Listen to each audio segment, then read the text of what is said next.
Hello नमस्कार दोस्तों, मैं जयेश राजपूत आप लोग का फिर से नौकरी में स्वागत करता हूं। हमेशा की तरह आज मैं फिर आप लोग के सामने हाजिर हूं बैंकिंग और फाइनेंस लेके, जिसमें हम लोग मार्च महीने को कवर करेंगे। जनवरी फरवरी का हम लोग कर चुके हैं। बीच में मैंने उसको स्टे कर दिया था क्योंकि आरआरबी आईबीपीएस आरआरबी क्लर्क का एग्ज़ाम था, जिसकी वजह से मैंने उस सीरीज को स्टॉप कर दिया और करंट अफेयर्स मेरा डेली चलता है। ठीक है, तो आज हम लोग फिर शाम के 8 बजे वाला, ठीक, ज़्यादा नहीं टाइम लूँगा मैं आप लोग से, 8 से 10 मिनट लूँगा, और जिसमें 9 न्यूज़ को मैं डिस्कस करूँगा। ठीक है, तो अगर चैनल पे आप नए देख रहे हैं तो सब्सक्राइब नहीं किए तो सब्सक्राइब कर दीजिएगा, अपने दोस्तों में शेयर कर दीजिएगा। चलिए तो हम लोग शुरू करते हैं कि ये बैंकिंग और फाइनेंस से ही रिलेटेड इसमें क्वेश्चंस को मैं डिस्कस करूँगा, पूरे न्यूज़ को डिस्कस नहीं करूँगा, क्योंकि आप लोग को आईबीपीएस आरआरबी अगर मेंस देना है तो अप्रैल से लेके सितंबर पूरा कंप्लीट, यानी कि 15 अक्टूबर तक का आपको करंट देख के जाना होगा। तो हम लोग अप्रैल से पढ़ेंगे, अलग से उसका करंट अफेयर्स का सीरीज मैं चला दूंगा। तो हम लोग पहले देख लें कि बैंकिंग की कैसे कैसे क्या है। तो फर्स्ट ऑफ ऑल मैंने क्वेश्चन लिख रखा है, आईएसबी सेबी स्कोर सेबी द्वारा लॉन्च किया गया। ठीक है, तो यहाँ की बात आएगी कि सेबी ने क्या किया है, सेबी स्कोर लॉन्च किया है, यानी कि जो भी उसमें ब्रोकर्स या जो भी शेयर होल्डर्स या जो भी शेयर सेल परचेज कर रहे हैं उनको क्या किया जाएगा, एक स्कोर दिया जाएगा और उनके आधार पे उनकी क्रेडिट की जाएगी। ठीक है, तो ये सीधे याद रखिएगा सेबी स्कोर, ये तो क्वेश्चन में ही कन्फर्म है कि सेबी स्कोर किसके द्वारा लॉन्च किया गया होगा, सेबी द्वारा लॉन्च किया गया होगा। सेबी की स्थापना कब हुई थी बाबू, 1988 में हुई थी, लेकिन वैधानिक रूप से इसको मान्यता मिली थी 1992 में। ठीक है, यानी भारत सरकार द्वारा इसको रजिस्टर्ड कब किया गया, 1992 में। इसका हेडक्वार्टर कहाँ है, मुंबई में, और इसके अध्यक्ष कौन है, अजय त्यागी। यह काम क्या करती है सेबी, तो कैपिटल मार्केट यानी पूंजी बाजार को रेगुलेट करती है। नेक्स्ट बात हम लोग करते हैं, ईपीएफओ यानी कि एम्प्लॉय प्रोविडेंट फंड ने ब्याज दर 8.65 से घटाकर 8.5 कर दिया है, यानी कि -0.5% की कमी की है। ठीक है, ईपीएफओ एम्प्लॉय प्रोविडेंट फंड, ठीक है, उस पर रेट ऑफ इंटरेस्ट कितना है, तो आपको याद रखना है कि अब कितना है, 8.5% है, पहले 8.65% होता था। यह जो होता है इसमें आप, ये एम्प्लॉय लोग के लिए होता है। ठीक है, इस सैलरी का कुछ परसेंटेज इसमें कटा के जमा किया जाता है, रिटायरमेंट के टाइम उसमें वो क्या होता है, रिटर्न के रूप में मिलता है। ठीक है, एक होता है पीपीएफ, ठीक है, जो होता है पब्लिक प्रोविडेंट फंड। इसमें क्या किया जाता है, मिनिमम 1000, याद रखिएगा, ईपीएफ किसके लिए होता है, एम्प्लॉय के लिए होता है, कोई भी कहीं भी सरकारी या गैर सरकारी संस्था में जो काम कर रहे हैं उनके लिए होता है, और पीपीएफ किसके लिए होता है, आम जनता के लिए होता है।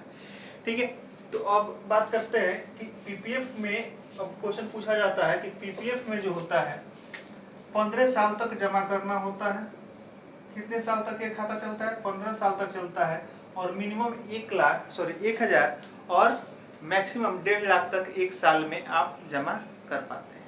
ठीक है, तो पीपीएफ किसके लिए हो गया, पब्लिक के लिए, और ईपीएफ किसके लिए हो गया, एम्प्लॉय के लिए। ठीक है, और यह जो है पेंशन फंड द्वारा यानी कि पीएफआरडीए द्वारा रेगुलेट किया जाता है, यानी pension fund regulatory development authority, जिसका हेडक्वार्टर का है दिल्ली में है, उसके द्वारा इसको रेगुलेट किया जाता है, ईपीएफओ हो चाहे पीपीएफ हो। हैदराबाद मेट्रो ने क्या किया है, क्यूआर आधारित टिकटों के लिए पेटीएम के साथ समझौता किया है। क्यूआर आधारित यानी कि कहने मतलब कि टिकट्स वगैरह जो होंगे उसमें चिप लगे होंगे, उसके माध्यम से एमएसटी वगैरह जैसे बनता है उसी तरह से आसानी से आपका पेटीएम के थ्रू पेमेंट हो जाएगा, और आपको उसके लिए क्या करना होगा, काउंटर के चक्कर नहीं काटने होंगे। तो क्वेश्चन यहाँ से क्या बनेगा कि हैदराबाद मेट्रो ने क्यूआर आधारित टिकटों के लिए किसके साथ समझौता किया है, तो पेटीएम के साथ समझौता किया है। ठीक है, तो पेटीएम का फुल फॉर्म क्या होता है पे थ्रू मोबाइल। ठीक है, ये भारत की एक कंपनी है जो क्या करती है, ऑनलाइन पेमेंट्स वगैरह का काम करती है। यह पेटीएम पेमेंट बैंक भी है इसका, और पेटीएम ने पेटीएम फर्स्ट एक गेम ऐप लॉन्च किया है, जिसके ब्रांड एम्बेसडर सचिन तेंदुलकर को बनाया गया है। चलिए हम लोग आगे बात करते हैं, फोन पे ने यूपीआई लेन देन के लिए आईसीआईसी बैंक के साथ समझौता किया है। ठीक है, जैसे कि आप लोग फोन पे यूज करते हो, ये सिंपल चीज है। ठीक है, तो इसमें भी बैंक को जोड़ा जाता है, आपसे पूछा जाता है कि कौन से बैंक में आपका अकाउंट है, तो इसके लिए जोड़ने के लिए भी क्या किया जाता है, फोन पे और उस बैंक के बीच एग्रीमेंट होता है, उसी के माध्यम से तभी वो क्या होगा, उस बैंक का अकाउंट उस ऐप पे, फ़ोन पे हो चाहे गूगल पे हो चाहे अमेजन पे हो, कोई भी हो, ठीक है, तभी उस पर लॉगिन हो पाएगा। तो फ़ोन पे पे लॉगिन करने के लिए यानी कि ICICI के साथ फ़ोन पे ने क्या किया है, समझौता किया है। किसके लिए, तो UPI लेन-देन के लिए, ठीक है। अब फ़ोन पे के ब्रांड एम्बेसडर कौन है, आमिर खान और क्या करते हो, आलिया भट्ट। दूसरी बात करते हैं कि UPI जो होता है, यूनिफाइड पेमेंट इंटरफेस, इसकी न्यूनतम लेन आजकल अधिकतम लेन देन मैं कह दूँ 2 लाख हो गया है, ठीक है। और यह क्या है, एक अम्ब्रेला ऑर्गेनाइजेशन है, किसी भी माध्यम से आप इसको जोड़ के UPI के थ्रू किसी को भी बारकोड स्कैन करके या वर्चुअल ID के थ्रू क्या कर सकते हैं, पेमेंट कर पाएंगे। यह NPCI का प्रोडक्ट है, यानी कि national payment corporation of India का प्रोडक्ट है। चलिए लोग बात करते हैं, ये ICICI बैंक के साथ समझौता किया है। अब फोन पे किसकी है, फ्लिपकार्ट की एक सहायक कंपनी है फोन पे, ठीक है। तो चलिए, और ICICI का हेडक्वार्टर कहाँ है बाबू, ICICI का हेडक्वार्टर मुंबई में है। और हम है ना ख्याल आपका, इसका क्या है टैगलाइन है। और फोन पे की स्थापना हुई थी 2015 में फ्लिपकार्ट की सहयोगी कंपनी के रूप में। नेक्स्ट हम लोग बात करते हैं, महिला उद्यमिता को बढ़ावा देने के लिए फेसबुक ने, ठीक है, क्या किया है, प्रगति पहल की शुरुआत की है।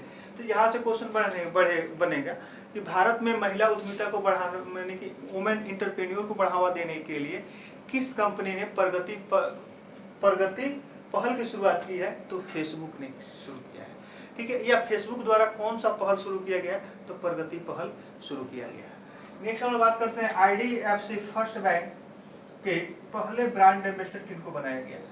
IDFC क्या है, एक आपको पेमेंट बैंक है, जिन्होंने क्या किया है, अपने पहले ब्रांड एम्बेसडर किनको बनाया है, अमिताभ बच्चन जी को। और अमिताभ बच्चन जी को बनाया है, ठीक है। चलिए हम लोग इसके बारे में एक बार और बात करेंगे करंट अफेयर्स में, ठीक। इसकी स्थापना हुई थी, IDFC फर्स्ट बैंक की स्थापना हुई थी 2015 में। और इसके अध्यक्ष कौन है, वी वैद्यनाथ इसके अध्यक्ष हैं।